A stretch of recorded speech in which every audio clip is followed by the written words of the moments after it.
Hello and welcome to the Rebel Ballerina Show. And I am your host, Lisa Loree. The Rebel Ballerina stands to reason, right? so, anywho, I am glad you are watching and hopefully maybe come away with something that will help you through whatever it is you're facing these days. I know that I was facing a lot of struggle for a very, very long time, a lifetime actually. And I had no idea why and why life was turning out the way it was. I mean, I was a good girl. I did everything I was supposed to do. I did, the basics. I got my schoolwork done. I stayed out of trouble. No smoking, no drinking, no drugs, no sex, no running with the wrong crowd, no vandalizing, no stealing. Well, I did steal something once. Once when I was like 7, I swiped off of the shelf a little set of like miniature, almost like dollhouse kind of furniture. Took it home, played with it, and after only a couple of days, I was so riddled with guilt that I repackaged it all to take it back to the store. Only problem was is that that store was in town and I lived out in the country, so I had to wait quite a while before my mom was going back to that store. But I did manage to like slide it back onto the shelf. Don't know if anyone ever found out. That was the last time I stole anything ever. And so my conscience worked very well. Outside of that, I don't steal. I give back change when I've given too much. I mean, I play it good. And I, obeyed my mom like you wouldn't believe. Of course, I knew that if I did anything, she had the perfect leverage, and that would be, you're not going to ballet tonight.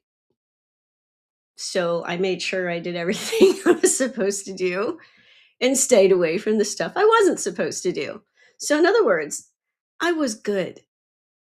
I was good. And when you're good, you're supposed to enjoy a good life, right? That's not what happens necessarily.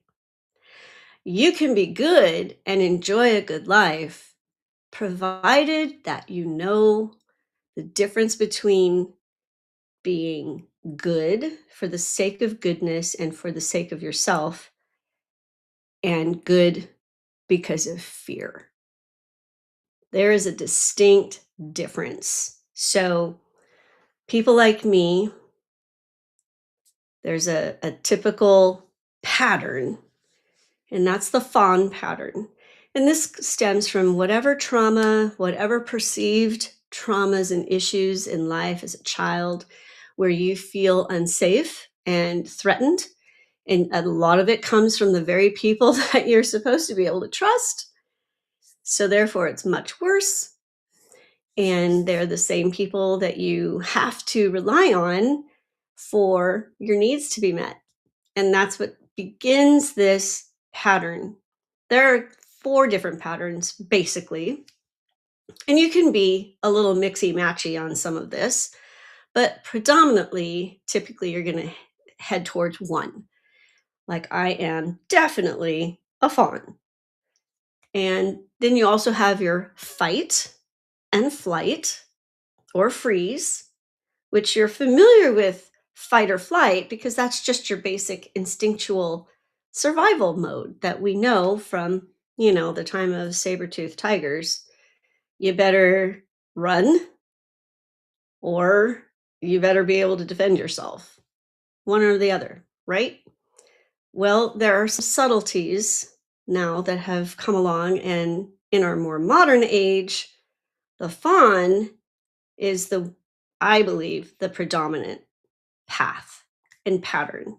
And that is to appease, to keep the peace, to even preempt possible danger and trauma and struggle. by reading the room. Read the room, figure out what kind of mood someone's in. And if you see that there's for an example, if someone's like edgy or feeling a little bit down or angry, oh, would you like a cup of tea? Can I get you some tea? What else can I do for you? Let's figure this out so that we don't have a problem. We keep the peace and everyone can be hunky dory, right? At least that's subconsciously, that's what's going on. You're probably not really even thinking any of this stuff in a truly conscientious way, except for, I'm going to go make some tea. Okay. Something like that. But for the most part, this pattern is a very subconscious effort, and it's really good. It's a really good, um, potent pattern at getting that job done of keeping you safe because you're willing to do whatever it takes to keep the peace and not be abandoned because that's the underlying fear that drives all of it. If I don't do what I'm told, I will be disliked, therefore abandoned. So, I mean, it doesn't even have to be a parent or both. It could be a sibling. It could be friends, quote unquote friends. It could be coworkers. It could be literally anybody. And so therefore it's not necessarily a parent. It could be a teacher. It could whatever. You're trying to please because you want them to like you. Well, what is at the basis of wanting to be liked anyway? Why do we even care? Well, that is because we human beings, we are community people. So if someone doesn't like us, then that means we are becoming an outcast. They are not accepting us, right? Well, we can't afford that if we're community people because where does that leave you? All of this stuff is running in the subconscious and we're not even aware of it, especially not as a little kid. You know, there's little Johnny at 5 years old going, this is making me fearful. I think I need to be accepted. Otherwise, I don't know how I will be able to fend for myself. No one's thinking that at 5 years old. They're just like scared. All we know is that there's fear. And out of that fear comes this pattern of survival, trying to make it work. Now, if you're a fighter, you literally fight your way through. And typically that turns into the full on narcissistic either behavior pattern or actual diagnosable narcissistic personality disorder. And we've seen a lot of that come out in the open over the last few years, at least 10 to 15 years. And that's part of my discovery of me, the fawn, because here I was, the good girl, and did everything the way I was supposed to. And yet, I had an ex boyfriend in particular who was fairly violent. I mean, just it was a really bad situation. And yet I couldn't get away. I just couldn't. Even if we broke up, I'd take him back.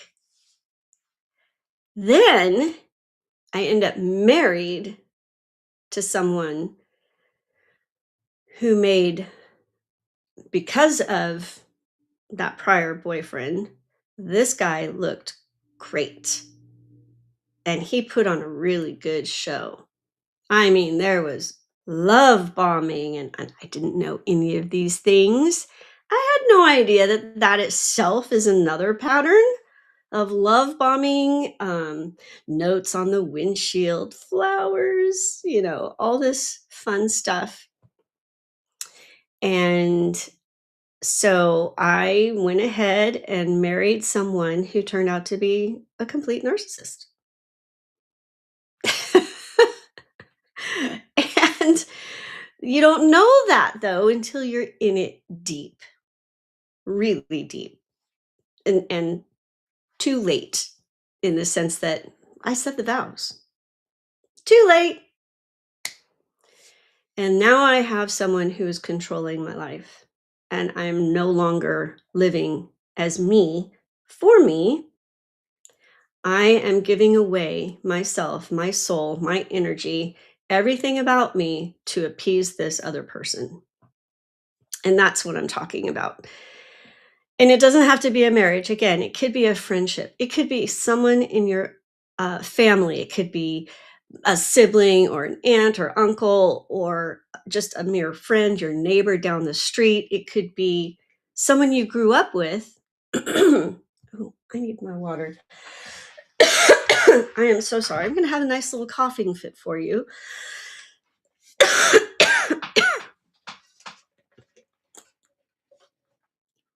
Pardon. Okay, so here's the thing. I don't know about heaven and hell so much. Not necessarily stuck on that anymore. But if there is a hell, that's where this cough comes from. That I can tell you. Anyway, it's a piece of work. And it's always been this way. So my apologies. So back to what I was saying, and that was discovering this whole thing. And it can be from anybody, literally anybody. Anybody that you, for some reason, feel that you need in your life. Well, there's the catch. Now, when you're a kid, you do need your parents. Point blank. You absolutely need your parents. You have no capability of procuring what you need, your food, your shelter, your clothes. You have no means to get anywhere safely. I mean, you could walk, but that's not a good idea. um, there's just so much. We are so completely dependent as children, especially the young children. As you get older into adolescence, your parents are supposed to start letting you have more independence so you can start figuring stuff out. And I don't know, sometimes that doesn't happen, sometimes it does. But even during that time, you can't have a job. And, so how are you going to pay for your own food? How are you going to take care of yourself the way an adult would? You really don't have that opportunity or capability a lot of time. So, and some of that capability may or may not show up in adulthood, like cooking. Just saying. The one thing I did pass on to my children, both of them, is my disdain for cooking. Isn't that great? I can cook, I just don't like to. It's a pain in the butt. Oh my gosh, and we have to do it all the time. Ugh. Anyway, so because we don't have the capability, access, whatever, to be able to do these things when we're children, we are 100% reliant on our parents or whoever our caretaker is. And that person may or may not be feeding this pattern. But here's the difference. When you're an adult, you do have all that capability, right? Now, all of a sudden, you're out on your own. You're autonomous. You have something hidden from you that no one has talked about, especially if you're a fawn. Because when you're a fawn, people like to keep you as a fawn because you're so easily controlled, right? Know what I mean? People pleasing. Oh my gosh, someone else needs me to do blah, blah, blah. If I don't do that, then I won't look good. I won't be accepted. I'll be looked at as a bad mom because I'm not on the PTA and a soccer coach and running my kids from here to there and in charge of blah, blah, blah, and cooking and cleaning and the. Sound familiar? Uh, just so you know, I've never coached soccer and was never on the PTA. Just saying. But life was still full of all kinds of stuff to do, and I'm just using those as examples. Fill in the blank. And I'm sure that you have in your life, oh, quite a few blanks you could fill in there with things that you want to do, but why? Why do you want to do them? Is it really out of something that your heart is saying, "Ooh, we really need to do this"? Kinda like when I ended up having to sue the school district because they mishandled my son so very badly with his IEP.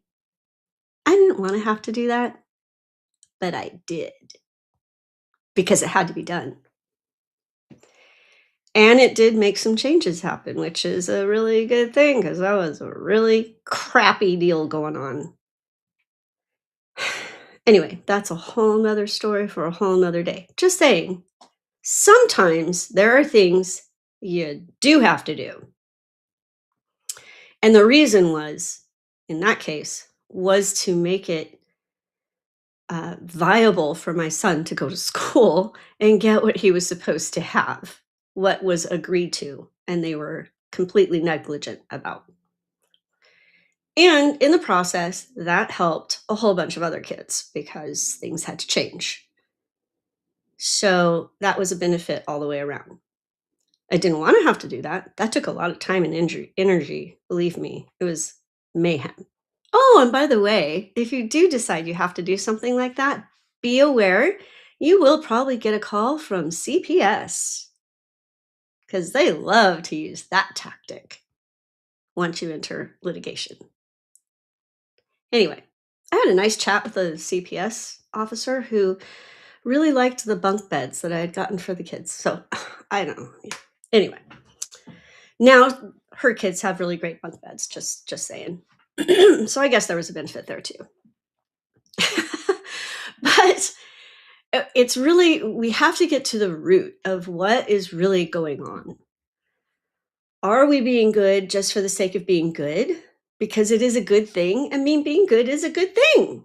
Being giving and helpful and um, all those things that, there's a nice big list.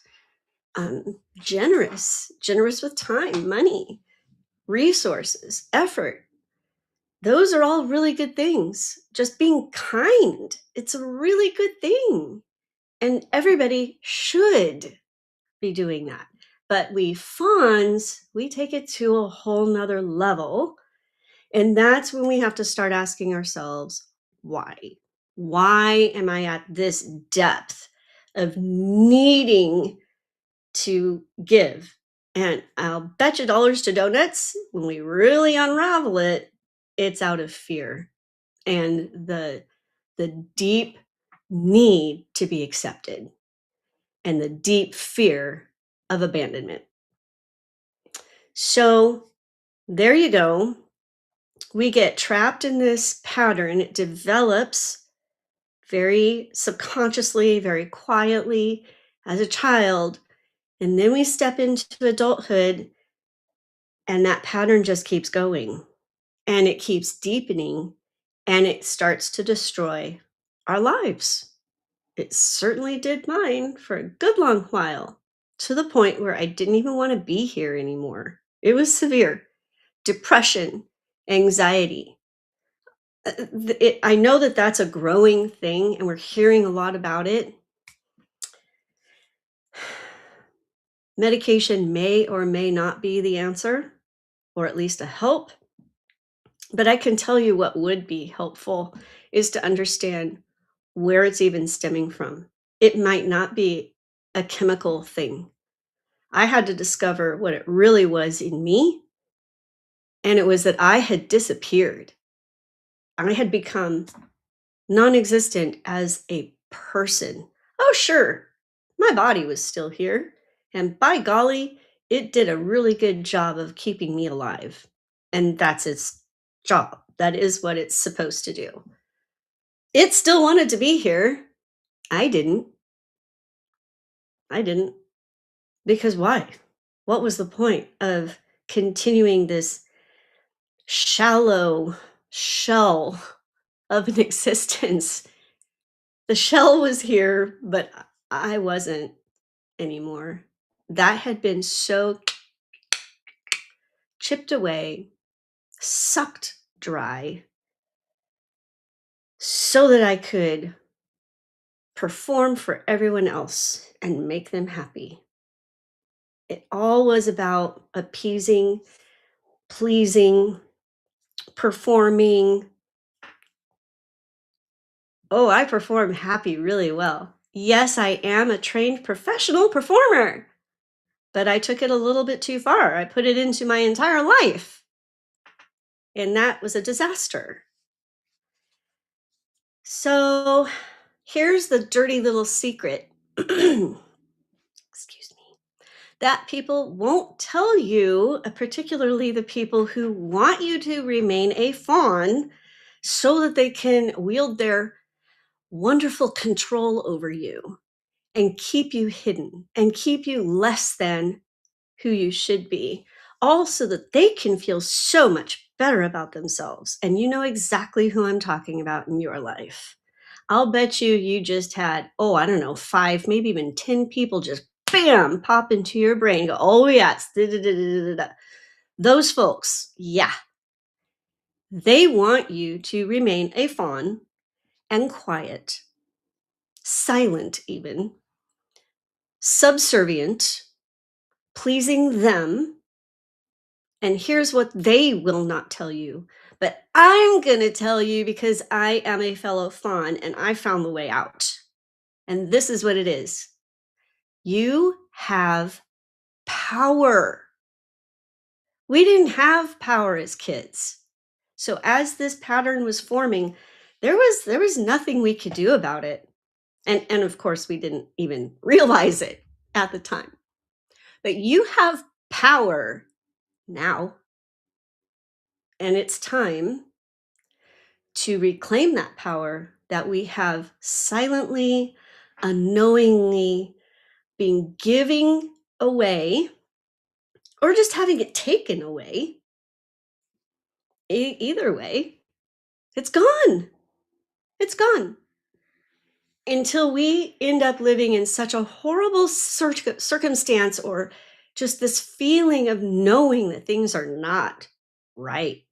And then you ask the question, but I was a good girl. Why do I end up like this? I'm so incredibly unhappy. And this is not at all what I wanted my life to be. Not in my feeling. And maybe not even in your circumstances. And I know that that was true of my marriage because it made it clear even before the wedding happened that I was going to keep dancing. And then I got married, and a year later, it was revealed to me that was not on his agenda. So my life changed dramatically, because I married someone who would be so very happy to take control of my life. And I did not know that I had power. And I would not know that for 20 more years. So I spent a good long while. It wasn't until I was 50 years old I discovered that I have power. And so do you. I hope to goodness that you can figure that out and hear this and start going on a different trajectory now. Understanding that you have power. You may not understand how that works or why, but I am here to tell you, you have power. And I also can help you with discovering how and why.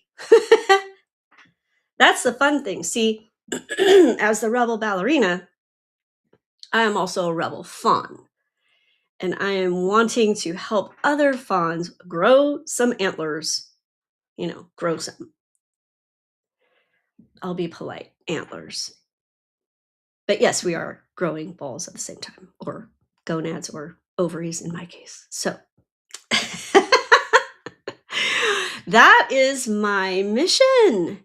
It is to help other fawns understand why they're there, might be you, why you were there, how you got there, and now what to do about it.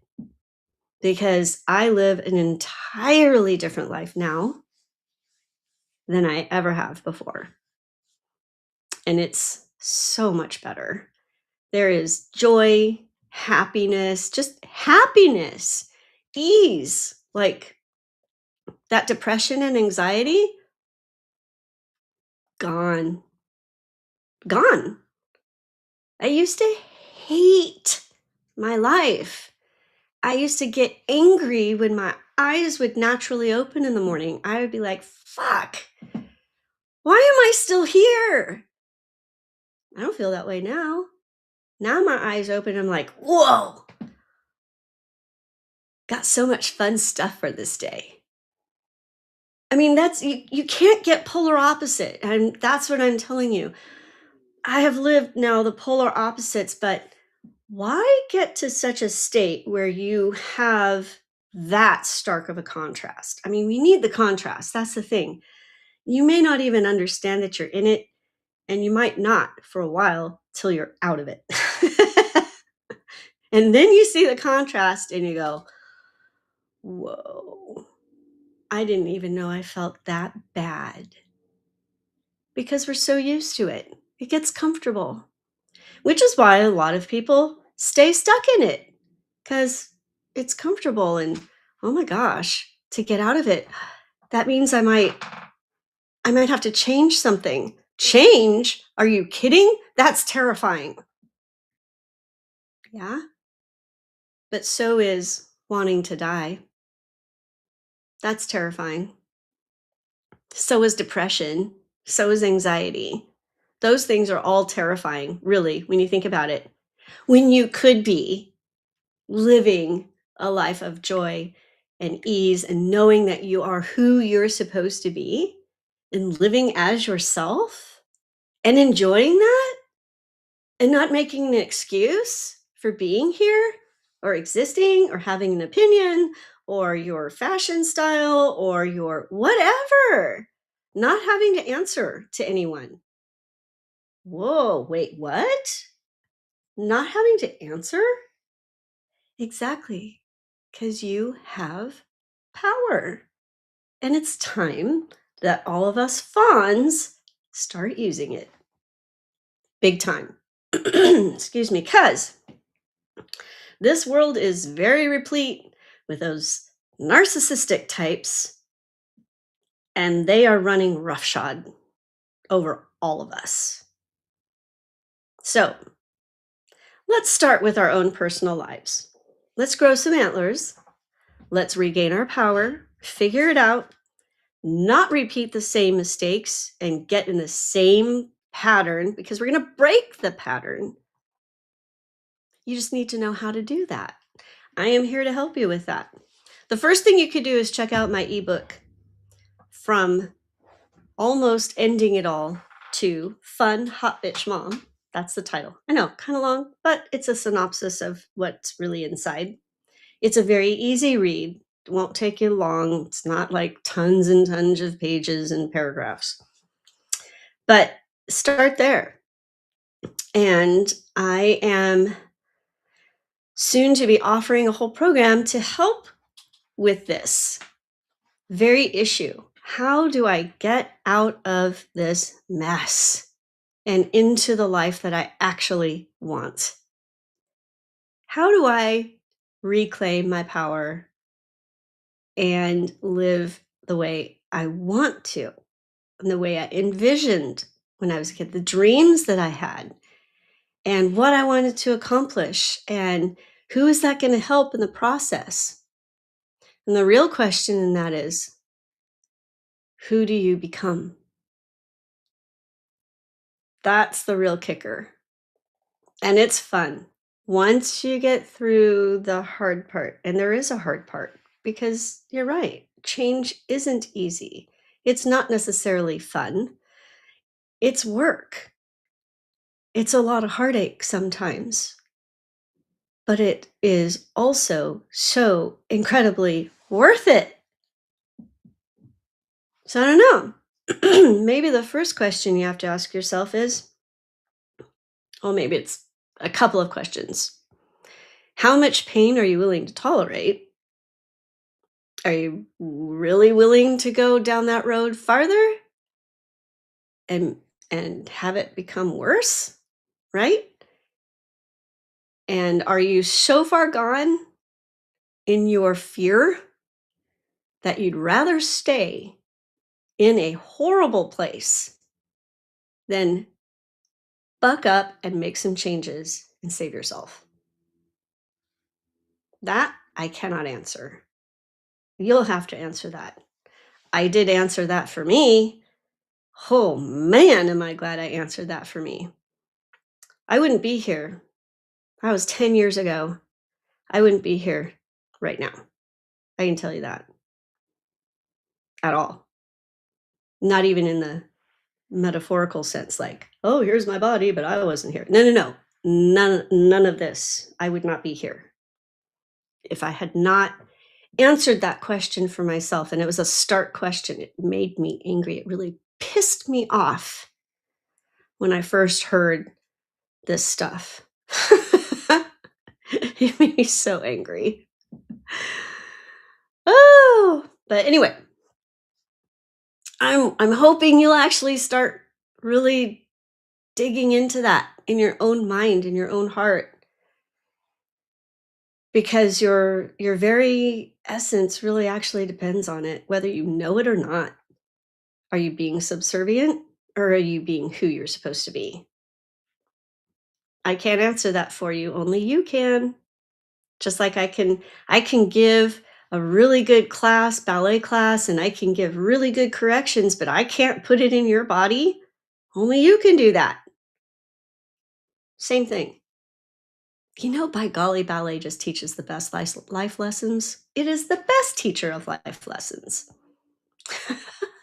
So I use that a lot to bring this information to.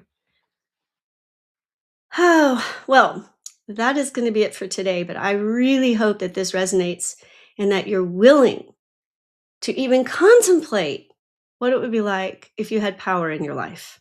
If you had your power to live life the way you wanted it, what would that look like? Maybe even just start there. What would that look like? How would you be? How would you feel? Some good questions. So till next time, think about that. And I'd love to hear from you. I'd really love to hear from you. So leave a comment and I'll see you again soon right here on the Rebel Ballerina Show.